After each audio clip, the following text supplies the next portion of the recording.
നാഷണലും ഇന്റർനാഷണലുമായിട്ടുള്ള എല്ലാ കമ്പനികളുടെയും ലെൻസും ഫ്രെയിമും ന്യായമായ വിലയ്ക്ക് ലഭിക്കുന്ന കൊച്ചിയുടെ സ്വന്തം optical showroom Jesal opticals. Jesal opticals, opposite TB hospital, Karivelippadi, Kochi.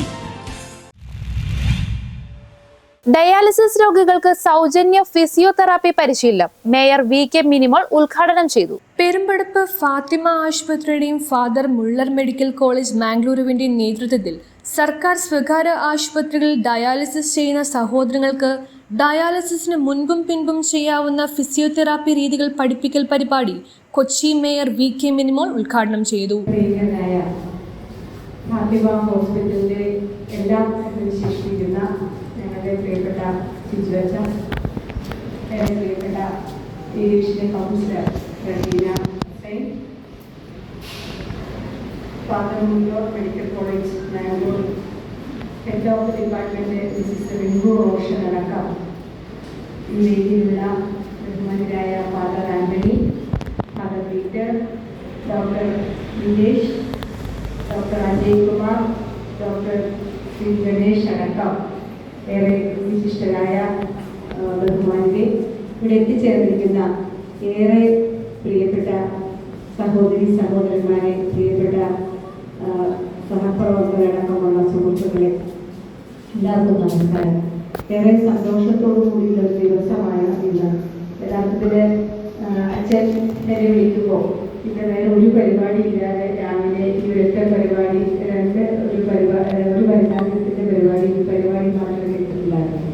പക്ഷെ നിങ്ങൾക്ക് എല്ലാവർക്കും അറിയാം, ഇലക്ഷൻ ഡിക്ലറേഷൻ അടുത്ത ദിവസം തന്നെ ഉണ്ടാവുമെന്ന് പറഞ്ഞതുകൊണ്ട് കൊച്ചി UDF അധികാരത്തിലേക്ക് വന്നപ്പോൾ വളരെ പ്രതീക്ഷയോടെ UDFിൻ്റെ മാനിഫെസ്റ്റോയിൽ പ്രഖ്യാപിച്ച ഇന്ദിരാ ക്യാൻറ്റീൻ ഒരു ദിവസം 50 രൂപയ്ക്ക് ഒരു സാധാരണക്കാരായ കൊച്ചി നിവാസികൾക്കും കൊച്ചിയിൽ വന്നു പോകുന്ന ആളുകൾക്കുമായി വിശപ്പരഹിത കൊച്ചിയുടെ ഭാഗമായി വിഭാവനം ചെയ്തിട്ടുള്ള ഇന്ദിരാ ക്യാൻറ്റീൻ്റെ ഉദ്ഘാടനം ബഹുമാനായ പ്രതിപക്ഷ നേതാവ് ഇന്ന് രാവിലെ നിർവഹിക്കുകയുണ്ടായി. അപ്പോൾ അതിൻ്റെ ഒരു തിരക്കിൽ പെട്ടതുകൊണ്ടാണ് ഈ പരിപാടിയിൽ എത്തിച്ചേരാനായിട്ട് വൈകിയത്. പക്ഷെ ഞാൻ അച്ഛനോട് പറഞ്ഞു, അച്ഛൻ ഞാൻ വന്നില്ലേലും എന്നെ കാത്ത് ഉദ്ഘാടനം വീട്ടിലിരിക്കരുത്, പരിപാടി തുടങ്ങണം. പക്ഷെ ഞങ്ങൾ വരും, ഇവിടെ വന്ന് എന്തൊക്കെ കണ്ടിട്ട് പോകുള്ളൂ എന്ന് പറഞ്ഞിരുന്നു. അതുകൊണ്ടാണ് വൈകിയാണെങ്കിൽ ഞാനിവിടെ എത്തിച്ചേർന്നത്. തീർച്ചയായും സമൂഹത്തിൽ ഏറെ നന്മകൾ ചെയ്യാൻ നമ്മുടെ ജീവിതത്തിൽ ഒരു അവസരം ലഭിക്കുമ്പോൾ ആ അവസരം ഫലപ്രദമായി വിനിയോഗിക്കുക എന്ന വലിയൊരു സന്ദേശമാണ് ഫാത്തിമ ഹോസ്പിറ്റലിൽ പിന്നീട് പ്രവർത്തിക്കുന്ന എല്ലാവരും ഒരുമിച്ച് ഏറ്റെടുത്തിരിക്കുന്നത്. ഇവിടെ ഞങ്ങൾക്ക് എല്ലാവർക്കും അറിയാം, നിർദ്ധനായ നമ്മുടെ സഹായം ആവശ്യമുള്ള ഈ സമൂഹത്തിൻ്റെ കൈത്താൻ ആവശ്യമുള്ള ഒരുപാട് ഡയാലിസിസ് പേഷ്യൻസിന് താങ്ങായി, കരുതലായി, കരുത്തായി എന്നും ഫാത്തിമ ഹോസ്പിറ്റൽ കൂടെ ഉണ്ടായിട്ടുണ്ട്. Mangalore father Muller medical college physiotherapy HOD Rinku Roshan ക്ലാസുകൾക്ക് നേതൃത്വം നൽകി. പശ്ചിമ കൊച്ചിയിലെ ഡയാലിസിസ് സഹോദരങ്ങൾക്കായി സൗജന്യമായി ഒരുക്കിയിരിക്കുന്ന ഫിസിയോതെറാപ്പി പരിശീലനം 1 മാസം നീണ്ടു നിൽക്കും. ഉപകരണങ്ങളുടെ സഹായത്തോടെയും സ്വയമായും ചെയ്യാവുന്ന ഫിസിയോതെറാപ്പി പരിശീലനം ഡയാലിസിസ് രോഗികൾക്ക് അതിയായ ക്ഷീണം അകറ്റാനും ഊർജം വീണ്ടെടുക്കുവാനും സഹായിക്കും. ഫാത്തിമ ഹോസ്പിറ്റൽ വൃക്കരോഗ വിദഗ്ധർ ഡോക്ടർ KV വിലേഷ് രോഗികൾക്കായുള്ള ബോധവൽക്കരണ പരിപാടിക്ക് നേതൃത്വം നൽകി. ഡോക്ടർമാരായ doctor Ajay Kumar, doctor Shri Ganesh, doctor Binsith, doctor Jabeel, 63ാം division councillor Rashida, hospital director father Siju Joseph Paliyathara, father Peter Chadayangad, father Antony Thaiveettil, father Saju Antony Punnakkattusseri എന്നിവർ സംസാരിച്ചു. അപ്പോൾ ഈ ഇരുമ്പുളി, പാഷൻ ഫ്രൂട്ട്, മാംസങ്ങളിൽ മീറ്റ്, റെഡ് മീറ്റ്, ഇതൊക്കെയാണ് യൂറിക് ആസിഡ് കൂട്ടുന്നത്.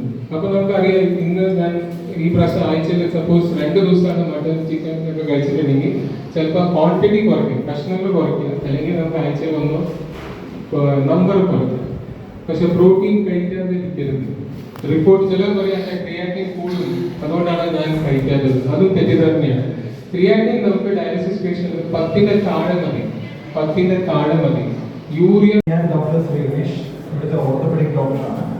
അപ്പോൾ എൻ്റെ ചുമതല നന്ദി രേഖപ്പെടുത്തുക എന്നുള്ളതാണ്. ഡയാലിസിസ് സംബന്ധമായ പലവിധ പരിപാടികൾ നമ്മുടെ ആശുപത്രിയിൽ പല കാലങ്ങളിലും പലപ്പോഴും നടത്തപ്പെട്ടിരിക്കുകയാണ്. എപ്പോഴും തന്നെ നമ്മൾ സൂചിപ്പിക്കുന്നത് പോലെ ഒരു രോഗിക്ക് അല്ലെങ്കിൽ ഒരു വ്യക്തിക്ക്, ഒരു സമൂഹത്തിന് തന്നെ നമുക്ക് ഏറ്റവും നല്ലൊരു നന്ദി രേഖപ്പെടുത്താൻ പറ്റി. News bureau, Kochi.